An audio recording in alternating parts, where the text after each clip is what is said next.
Para mí es un gran honor estar en esta universidad a la que quiero mucho, con la que estoy muy vinculado, aunque soy egresado de la Escuela Libre de Derecho.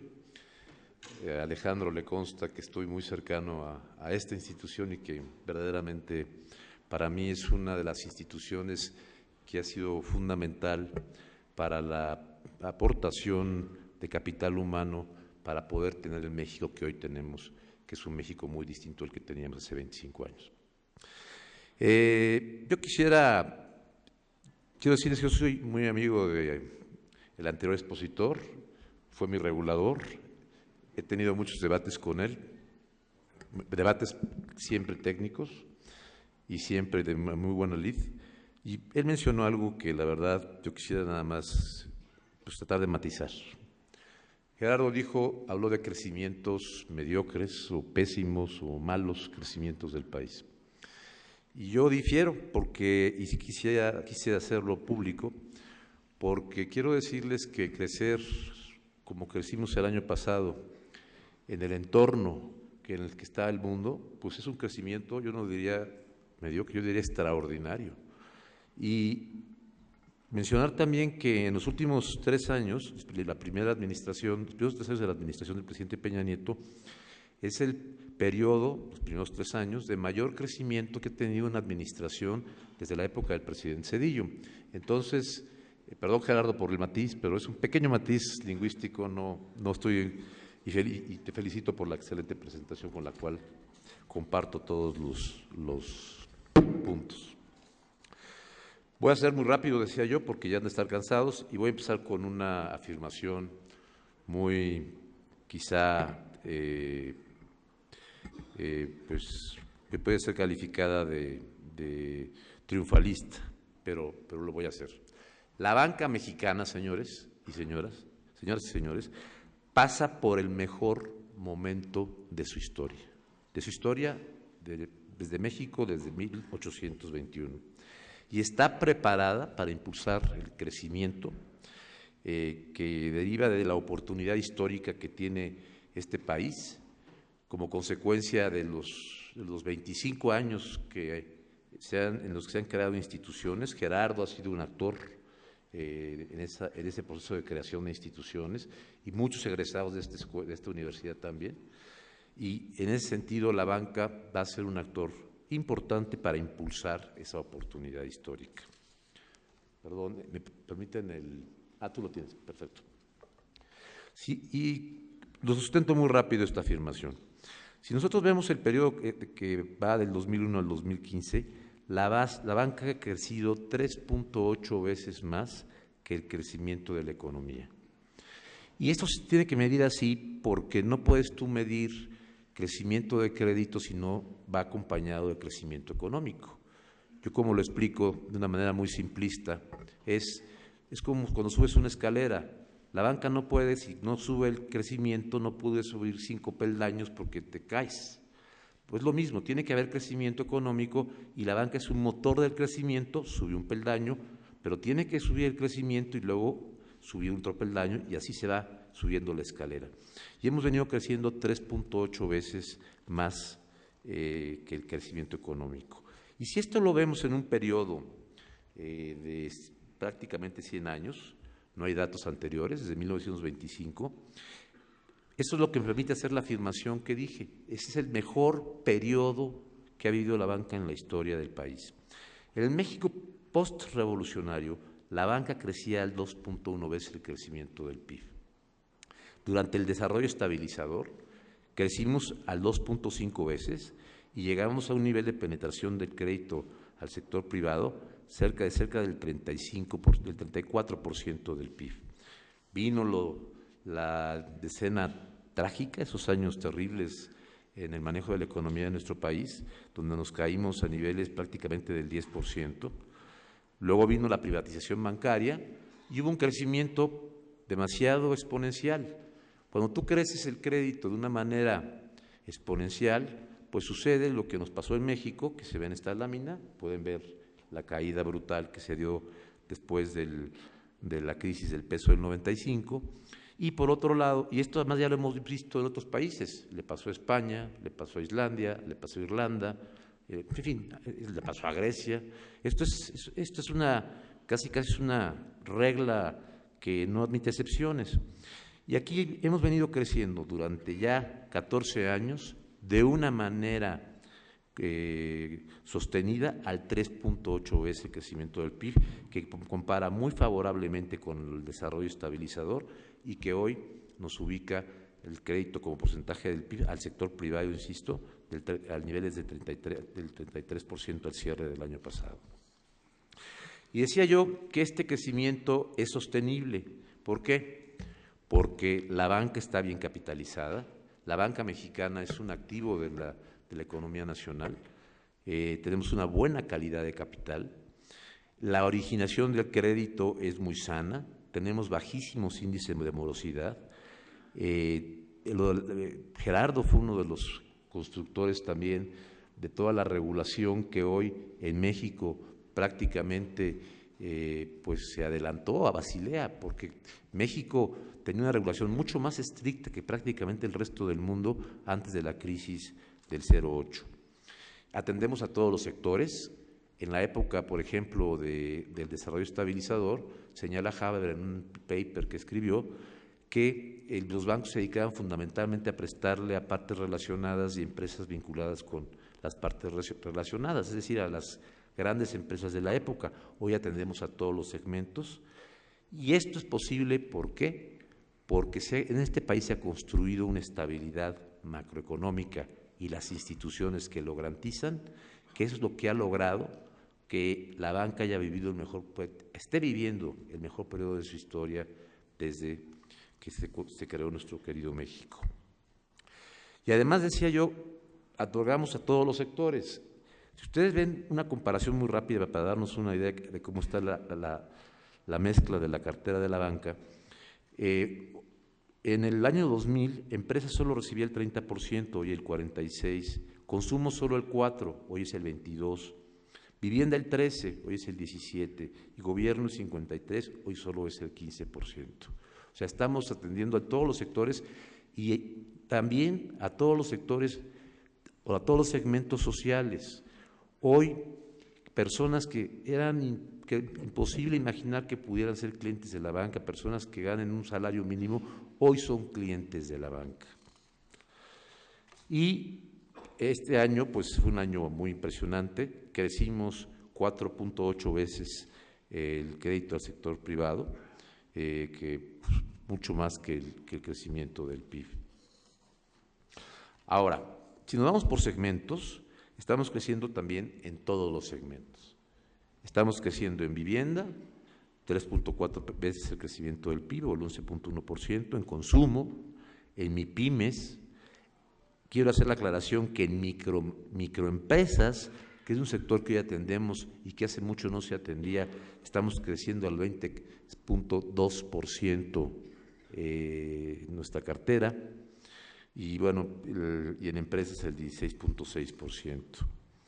Y como decía yo, es una cartera sana, y lleva sana varios años. No es una cartera sana, no es una cartera que nos vaya a dar un dolor de cabeza.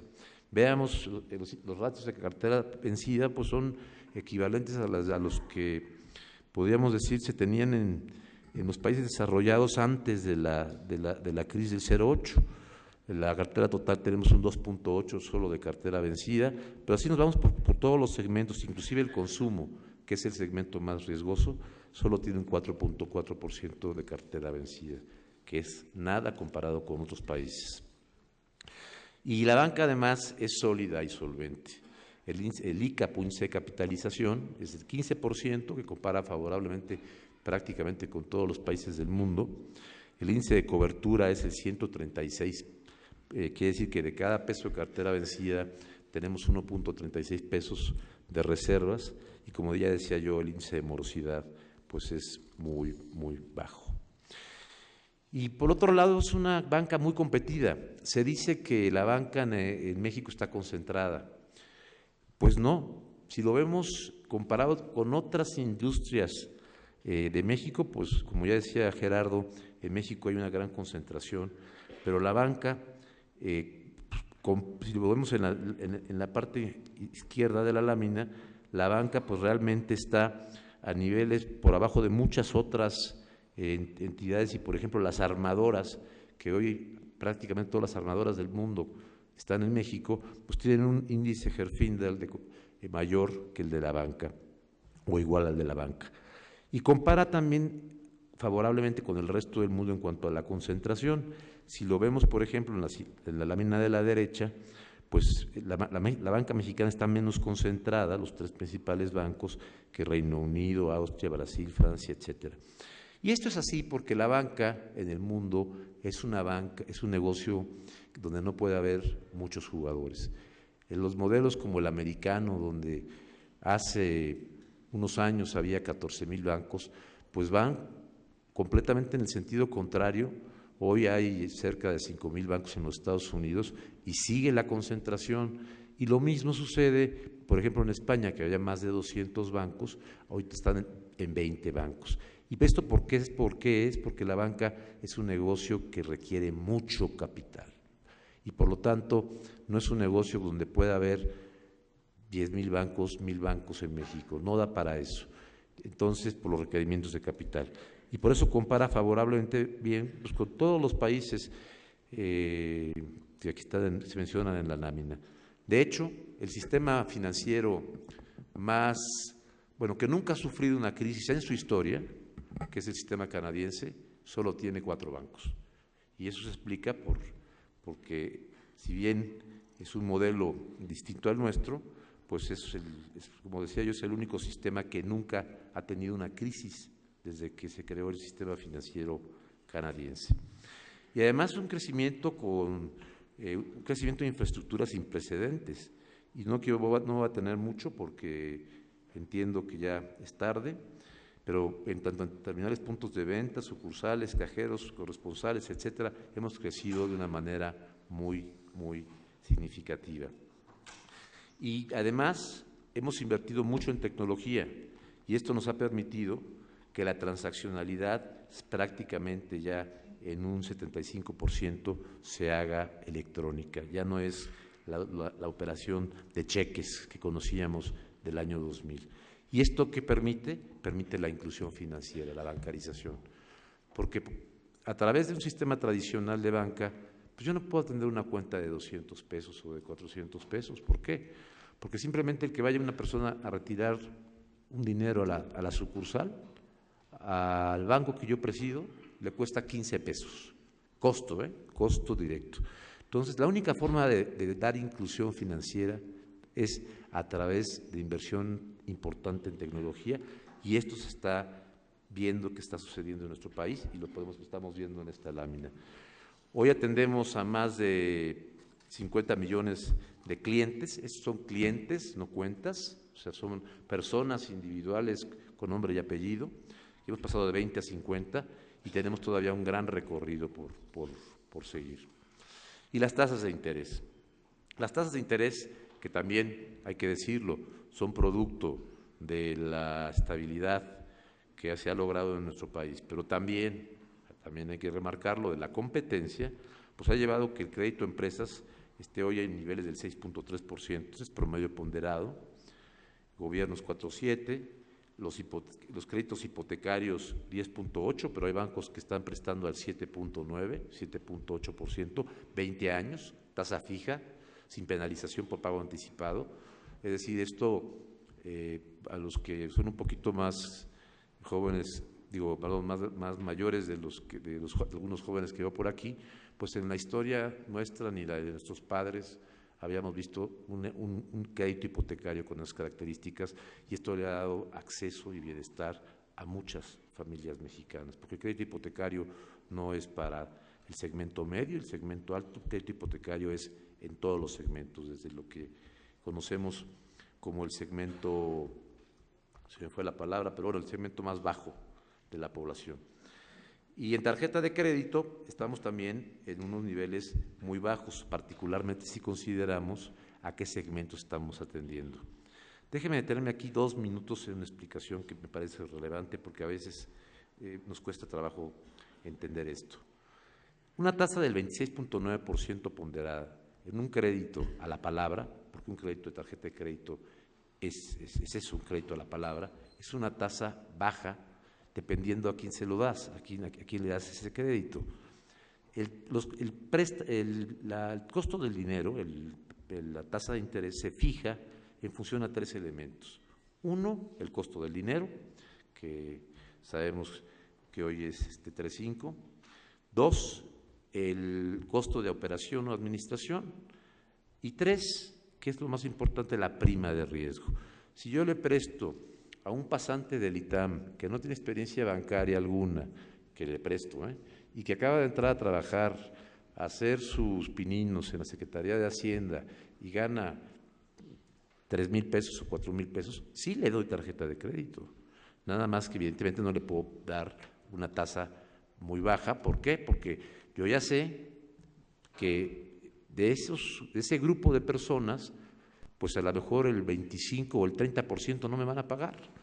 Entonces tengo que cobrarle el costo del riesgo para que de esa manera pueda yo no perder dinero, porque al final el dinero no es mío y yo soy una empresa mercantil. Entonces, pero una vez que le doy la tarjeta, él va a tener un comportamiento a lo largo de los años. Y hay bancos, por ejemplo, que tienen sistemas en donde después de 3 años de un pago puntual oportuno, esa persona que entró a una tasa del 43 puede tener una tasa del 21%. ¿Y esto cómo compara con otros países? Pues en Estados Unidos la tarjeta de crédito, donde tienen el costo del dinero cero, bueno, ya no es cero, pero cercano a cero. El costo de una tarjeta de crédito, los rangos pueden ir entre el 11, el 15, el 18%. No crean que en Estados Unidos las tasas de interés en tarjeta de crédito son muy distintas a las que vemos en México. Y en Brasil, por ejemplo, otra referencia, la tasa de interés, quitando el costo del dinero, son 90%, la más barata, 80%. Entonces, realmente una tasa de interés del 26.9% es una tasa baja. Y esto es importante explicarlo porque muchas veces la reflexión típica es, bueno, el banco me paga el 2% de mis depósitos y me cobra el 26.9%, me está robando. No, no te estoy robando, simplemente es que tengo que pagar la prima de riesgo, el riesgo que a mí me cuesta y que al final, si no se cubre, pues el banco tiene un problema. Y esto ya no lo digo ya para que no me lo asigne yo a mis propias afirmaciones, esto ya lo dijo el Doing Business del Banco Mundial en el 2016. No me voy a detener a explicar qué es el Doing Business, pero México hoy, de acuerdo con el Doing Business, tiene la 5ª mejor calificación en lo que es la obtención de crédito, la facilidad para obtener crédito. Es decir, antes México ocupaba, creo que está en la siguiente lámina, el año pasado ocupábamos el lugar, el ranking global 42, el 12, pero vean, desde el 12, en el año 2012, tan solo hace 3 años, ocupábamos el lugar 40, hoy ocupamos el 5º lugar, y además empatando con Colombia, y solo por abajo de Estados Unidos y Nueva Zelanda. Pero estamos de acuerdo con el Banco Mundial y la metodología no ha cambiado, y esto son datos que les gustará o no la metodología, pero son datos serios. Estamos mejor que Reino Unido, Alemania, España, en fin, que prácticamente todos los países que Doing Business califica. Y finalmente, ¿cuáles son las oportunidades? La banca mexicana está preparada para seguir creciendo a doble dígito. Si hoy, digamos, me dijeran, ¿cuánto puedes prestar mañana? ¿Cuál es tu capacidad instalada no utilizada, por hablar en términos industriales? La banca podría prestar 133,000 millones de dólares. Es decir, si es un ejercicio evidentemente hipotético, pero en una foto estática podríamos crecer la cartera con el capital que tenemos un 43%. Por eso mi afirmación de que la banca puede acompañar esta oportunidad histórica que tiene nuestro país. Y finalmente, ¿dónde vamos a llegar? Porque la banca, si la comparamos, la penetración del crédito al sector privado en México con otros países pues es relativamente baja. Pero vamos a llegar, de acuerdo con los datos, que partiendo de la base que creciéramos durante los siguientes 3 años al 3% y de una manera, digamos, prudencial, creciéramos el crédito 3.3 veces nada más, que el promedio ya vimos que es mayor, llegaríamos al 40% en el 2018.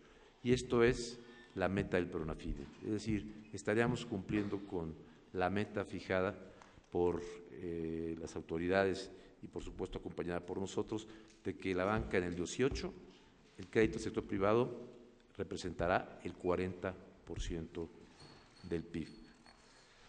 ¿Y cuáles son nuestros retos? Mantener el dinamismo del crédito, 3, 4 veces por ahí. No nos interesa crecer al 8 veces el crecimiento del PIB, porque si no tendríamos problemas distintos. Mantener la solvencia, es fundamental que el sistema financiero mexicano siga siendo uno de los activos importantes de nuestro sistema económico. Incentivar la demanda solvente de crédito. Creemos que en México, y es un debate que yo he tenido con el rector de esta casa de estudios, más que debate, una reflexión que hemos hecho en esta casa de estudios, creemos que en México hay un problema de demanda de crédito y tenemos que buscar cómo incentivar esa demanda solvente de crédito. Evidentemente la formalización, que esto es un reto para la banca y para todos los sectores del país, es uno de los grandes lastres de la baja productividad que en algunos sectores tiene México, y pasar de la inclusión financiera a la bancarización. No es lo mismo que una persona tenga una tarjeta de débito y reciba su cuenta y vaya y saque el dinero del cajero y punto, a que esa persona luego accese a un producto de ahorro, a un producto de crédito, y que al final eso le va dando historia y le permitirá el día de mañana pues, acceder a una hipoteca, a un préstamo para auto, etcétera. Y concluyo, porque ya es la hora de comer, simplemente volviendo a afirmar. La banca pasa por su mejor momento de la historia de México y vamos a acompañar el crecimiento que estamos seguros que nuestro país va a tener en los próximos años. Muchas gracias.